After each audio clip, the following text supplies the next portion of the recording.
Hello, everybody. Hello, college sports fans. I'm the college sports super fan, and I am back. I got my laptop back. I'm back in my usual setup here. I got some great stuff right behind me, so everything is good. Now we can get right back to the regularly scheduled videos. So let's get right into it. Today I've got some men's basketball previews for this week because this week is just filled with great college basketball games, including a game tonight. And later on this week, I plan on uploading a video maybe on Thursday for three massive women's games that are going to be over the weekend of Saturday, Sunday, and Monday. But for now, I got six games I'm going to talk about on the men's side that are going to be really huge for this week. And tonight, I'm planning on creating a video reacting to the college football playoff top 25 and what it will mean for each of the teams and how they can get themselves into the playoffs. So if you like this content, make sure to hit that notification bell and subscribe so you don't miss any one of these great uploads that I'll have coming up. Okay, let's get right into this now. Tonight, number 6 Purdue at number 15 Marquette. That game is going to start at 9 o'clock Eastern time, so hopefully I can get this video out before this game actually begins. But Purdue had a great win over Alabama. Both of these teams coming off really huge wins here. Purdue had a fantastic win against the Crimson Tide. It was really their big three that did a fantastic job. Braden Smith was amazing, Trey Kaufman-Renn was amazing, and Fletcher Loyer was amazing. Listen to these stats from them. Braden Smith had 17 points, 10 assists, and 6 rebounds. Trey Kaufman-Renn, 26 points and 8 rebounds. And then Fletcher Loyer added on 17 points. The big three for Purdue was really, really good. The question marks I have for the Boilermakers is their depth. Now, for Marquette, Cam Jones has been off to an amazing start. He was a superstar his entire career with the Golden Eagles. He had 28 points for the Golden Eagles in their win over Maryland. That was a 4-point win on the road. I picked the Terps to get a 3-point win, so I was just off on that one. Overall, I did okay in my first basketball predictions for the season, but hopefully I'll get better as the season goes on, just like college football. Cam Jones had 28 points in the win, and the team was plus 18 when he was out on the floor. So Cam Jones makes a huge impact. However, I think in this game, Purdue is going to come on the road. Marquette is favored by 5.5 points because they're at home. They're a really good team. But I think the Boilermakers are just a little bit better. And I think they have enough to overcome the road environment and win this game by 3. Okay, let's move on to the next game. Wednesday night. I'm doing these in chronological order. Wednesday night, number 25 Illinois goes on the road to take on number 8 Alabama. The Crimson Tide just moved up to a 7-point favorite. They were 6.5-point favorites, now a 7-point favorite. Let's start with the home team and favored Crimson Tide. Mark Sears has been averaging very close to 17 points per game, actually just over 17 points per game. And he had 15 points in the loss to Purdue, along with 6 assists.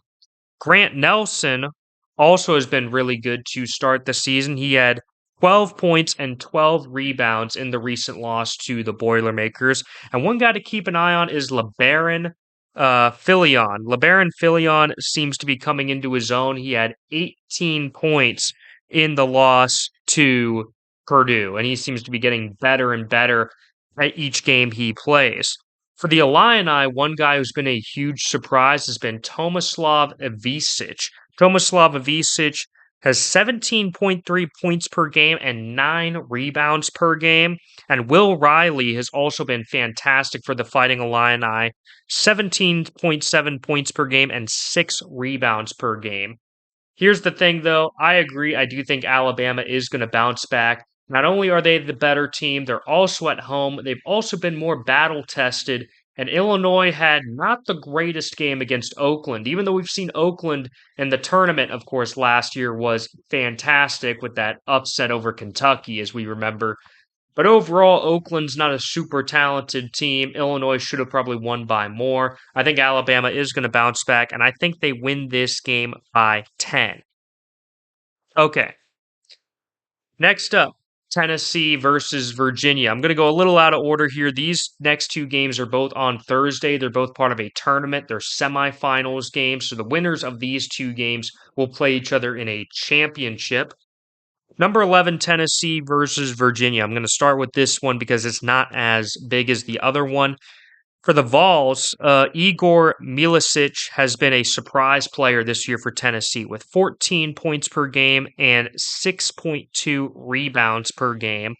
And Zakai Ziegler is the leader for Tennessee. He's got 15.5 points per game and 7.8 assists per game, which both lead the team. Not to mention what Zakai does on defense. He's just an absolute pest. He's like Gary Payton out there messing with all the defenses. And Tennessee overall has a very deep team. And their defense is very good as they have not given up more than 68 points yet. Although it's been an easy schedule, the most difficult team they've played so far was Louisville on the road, and the Cards still have a lot of work to do. Let's just say that. Virginia, on the other hand, they lose their amazing head coach, Tony Bennett, right before the season begins. But their big three has been Isaac McNeely, who has 16 points per game, Jacob Coffey, who has 13 points per game and 7.7 rebounds per game, and Elijah Saunders, who has 10.3 points per game and 5.3 rebounds per game. What's interesting is they just played Villanova, who's got a very similar situation as they just lost Jay Wright recently over the last couple of years as well. Virginia beat Villanova 70-60, and Isaac McNeely had 23 points. But the problem is Virginia leans way too heavily on their star players.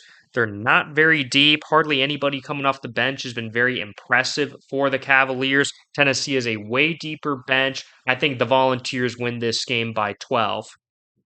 Now, for the really big game on Thursday, this is the other semifinal game. So I've got Tennessee winning the first semifinal. The winner of this game would then play Tennessee in this tournament's championship. Number 13, Baylor versus number 22, St. John's. Baylor got absolutely obliterated by Gonzaga in the first game of the season. However, they instantly bounced back with a big 5-point win over Arkansas. Now they've had a couple of tune-up games, and I got to be honest, this Baylor team, in my opinion, is way better than number 13 in the country. I think they're easily top 10 in the country. If you look at their roster, Norchad Omier, 13.3 points per game and 10 rebounds per game. Both of those lead the team. Talented freshman VJ Edgecombe, he actually leads the team in minutes with 30 minutes per game. He has 11.3 points per game, 7.5 rebounds per game, and nearly 2 blocks per game, and he also has just over 2 steals per game.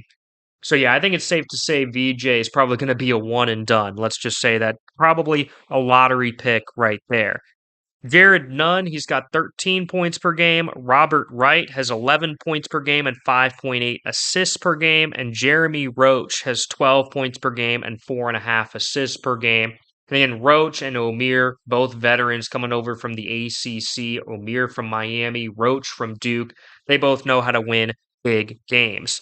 Now, for St. John's, the Johnnies did beat Rutgers with their two super talented freshmen, Ace Bailey and Harper, Dylan Harper as well. But that was an exhibition game, so it doesn't count towards the record, unfortunately, for St. John's. RJ Luis has been a superstar with 17.5 points per game and 7.8 rebounds per game. And Davon Smith has 10.5 points per game and 5.5 assists per game. Here's the thing. Even though St. John's has been solid, Baylor has really been battle tested. They've bounced back strong. They've got a super talented roster. I don't think the Bears are dropping this one. I say they win by 8. Now, as a quick bonus, let's just say Tennessee and Baylor do win these games as I predict, and they end up facing off against each other in the championship. I personally think Baylor would win that game by 5, but we'll see. If that ends up happening, I may make a quick video about it. If not, then I may not. Okay, let's move on to Friday now. 2 big games on Friday, starting with number 19 Wisconsin versus UCF. This is upset potential. The Badgers, of course, impressively beat Arizona at home, but then followed that up with a close win over University of Texas Rio Grande. So they almost lost to UT Valley. They only beat them 87 to 84 at home. This Badgers team is very much led by their guards, which is very different from traditional Wisconsin Badgers teams we've seen in the past. Against Arizona, John Tonye had 41 points, and John Blackwell had 30 points and 7 rebounds in the win over UTRGV. Again, very close win, surprisingly. Max Klesmit, who's also a guard, has also been a star for Wisconsin. As for UCF, they're also led by their guards. Their big three are their guards. Darius Johnson has 17.3 points per game and 5.3 assists per game. Jordan Ivy Curry, has 18.7 points per game, and Keyshawn Hall has 16.7 points per game and 7.3 rebounds per game. All of those guards, of course, averaging more than 16 points per game. UCF had a 3-point win over Texas A&M. They had a 6-point win over Florida Atlantic. The Knights just have some kind of magic about them. They seem to win these close games. I think UCF, once again, finds themselves in a close one, but wins this game over Wisconsin by 3. Okay, now for the big one. The game of the week, undoubtedly, in men's college basketball. Number 12, Duke at number 17, Arizona. The Wildcats really taking a tumble after getting beat down by Wisconsin. Duke, of course, also falls out of the top 10 due to their loss to Kentucky, although me personally, I really don't think they should have. This Duke team still looks like a top 10 team to me. But Arizona, of course, does not look like a top 10 team after the way they played against the Badgers. Let's start with Duke, though. The number one player, Cooper Flagg. How legit is Cooper Flagg, really? Well, here's the stats that he's got to start off with. 16.3 points per game, 9.5 rebounds per game, 2 steals per game, and 1.8 blocks per game. So yeah, he's been a superstar on offense and defense, has great technique, really good athleticism.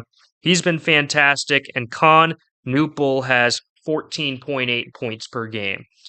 So they're both going to be one and done. Here's the problem with Duke that I have is that Duke does not look very deep right now. There wasn't really a whole lot of other guys whose stats really jumped off the page, and they've played, besides Kentucky, 3 easy to beat teams. You would think that some of the players would have some better stats against those teams, and they didn't. So that is one major concern I have for Duke is the depth on this team. For the Cats, Toby Awaka has been fantastic with 10.3 points per game and 12.3 rebounds per game, 6.3 offensive rebounds per game. So he's getting extra possessions for Arizona. He's got just as many offensive rebounds as he does defensive rebounds. So that's an interesting key stat for Tobe Awaka. And Jaden Bradley leads the team in scoring with 14.7 points per game. He's also been very good defensively. And then Lewis and Caleb Love have also been really good guards for Arizona. Caleb Love, a little bit disappointing to start the season so far, but again, he can pick it up at any time. I personally think he does probably pick it up in this game, and I went back and forth with this one. This is the game of the week, absolutely. Both these teams super talented.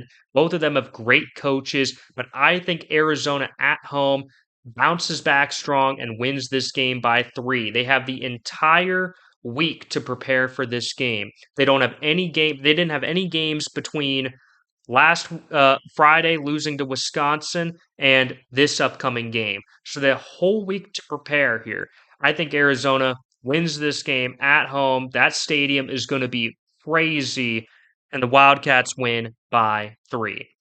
All right, thank you guys so much for watching the College Sports Superfan. If you like this video, share this video, give it a thumbs up, and make sure to give me some recommendations in the comments down below for things you want to see me do in the future. Make sure to hit that notification bell because I'm going to try to have a video out tonight as well about the college football playoff and the new rankings and what it will mean for several teams that are on the bubble and what they'll have to do in the last 2 weeks of the regular season. Thank you all so much and have a good one.